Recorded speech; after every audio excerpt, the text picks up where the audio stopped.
Շնորհակալություն, խոսքը տրվում է հանուն մարդկային կայուն զարգացման ասոցիացիայի նախագահ աշխարհագրության դոկտոր Կարինե Նամենյան։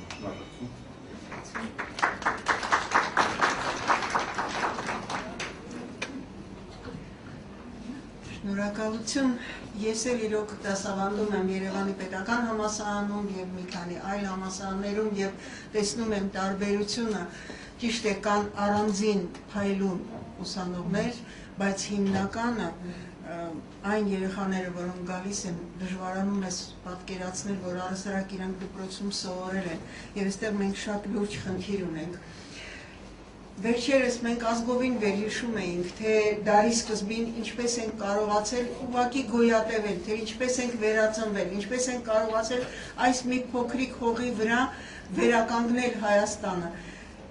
Հետո 80-ական, 90-ական թվականներին ինչ պայքար ենք տարել եւ ով կսպասեր, որ հիմա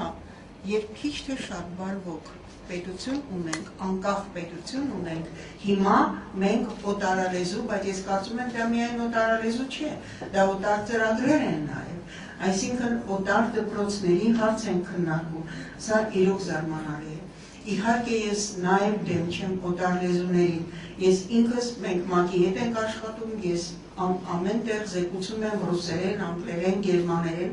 եւ դա պետք է որ մենք ունենանք մարդիկ, որոնք շատ լեզուներ գիտեն։ Դրա համար կոչված են իրոք դպրոցներ, որոնք թեկումով դպրոցներ են, համալսարաններ ունեն օտար լեզուներով, օտար ծրագրերով, եւ դա կարծում եմ, որ նորմալ է եւ պետք է ուժեղացնել այդ, բայց հիմքը պետք է ձևավորվի հայոց լեզվի, հայոց պատմության, հայոց մշակույթի հիման վրա։ Լեզուն պատահականություն չի, դուք գիտեք դրա մասին խոսվել է եւ ճապոնացի գիտնականներն են ուսումնասիրել, մյուս գիտնականներն են ուսումնասիրել, ՄԱԿ-ի հրատարակություններում կա, որ լեզվուն իր հաճախականությունը, լեզվի էությունը ներդաշնակ է տվյալ էթնոսի ուղեղի աշխատանքի հետ, պատահականություն չէ։ Եվ ես ինքս ռուսական կրթություն եմ ստացել, Պուշկինի անվան դպրոցն եմ ավարտել, դրական բաներ եղել են, բայց այն դժվարությունները, այն բացասական երևույթները, որ ես տեսել եմ դպրոցում, այդ մթնոլորտը,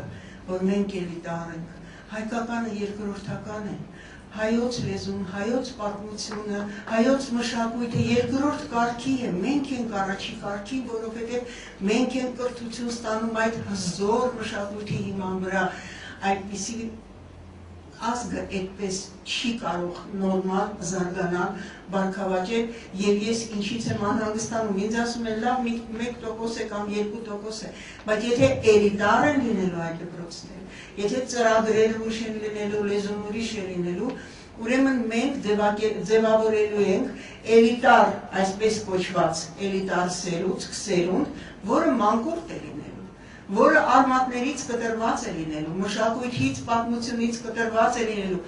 ազգային չի լինելու, ապազգային է լինելու եւ գնա է գալու իշխանության, իսկ այդ պարագայում նա իրեն հետևից ամբողջ ազգն է տանելու եւ սրանով մենք կկորցնենք իրոք մեր ամբողջ անցած ճանապարհը, մենք իրոք պարտավոր ենք թույլ չտալու դա եւ ես կարծում եմ, որ նաեւ մենք մեր դիրքորոշումը պետք է անպայման արտահայտենք եւ պետք է պահանջենք ազգային ժողովից, եթե ազգային ժողովը քննարկելու է հարցը անպայման լայնածավալ լսումներ իրականացնեն ազգային ժողովում եւ բոլորս պետք է ներկա լինենք եւ մեր կարծիքը կտրականապես դեմ մեր կարծիքը արտահայտենք։ Շնորհակալություն։